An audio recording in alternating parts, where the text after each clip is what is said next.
Les activités sur la partie données, connaissances et systèmes d'information traitent avant tout de la connaissance de l'eau, du monde de l'eau, que ce soit à l'échelle locale des collectivités, à l'échelle nationale et à l'échelle européenne et internationale. Le but est de connaître le monde du vivant, d'observer, d'enregistrer finalement la connaissance au fil du temps, et être capable de reconstituer cette connaissance au fil du temps pour en dresser des perspectives, et connaissant ces perspectives, décider en fait des évolutions à apporter à la gestion de l'eau en France, en Europe et dans le monde. La donnée est la matière indispensable à la connaissance, donc elle a besoin d'être engrangée, capitalisée, évaluée pour prendre des décisions en fait stratégiques et réglementaires.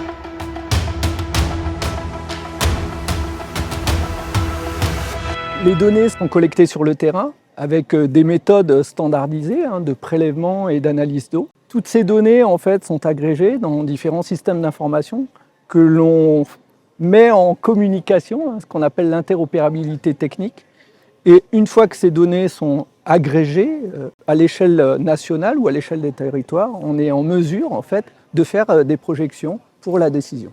À l'Office international de l'eau, l'activité donnée est à la base en fait, de la création de l'OIO qui a commencé par la gestion de la documentation, puis de la data. Puis aujourd'hui, on est dans la big data et l'intelligence artificielle. Voilà. Donc ça fait plus de 30 ans en fait, que l'OIO exerce ses activités en matière de système d'information. Alors en fait, il y a deux silos indispensables à la production de la connaissance. Il y a bien sûr les normes d'interopérabilité technique qui permettent l'échange des données entre les différents systèmes d'information.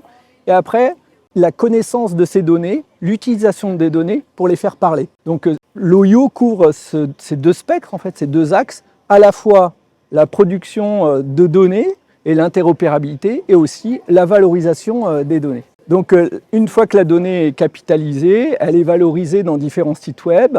On utilise les données pour comprendre, faire comprendre un certain nombre de notions et les valoriser. Donc à travers des synthèses, on a aussi le bulletin de situation hydrologique et on a aussi un gros projet de base de connaissances qui s'appuie à la fois sur les données produites par l'OIO, engrangées depuis des années, et aussi sur les données du big data pour en extraire la quintessence au service de la décision.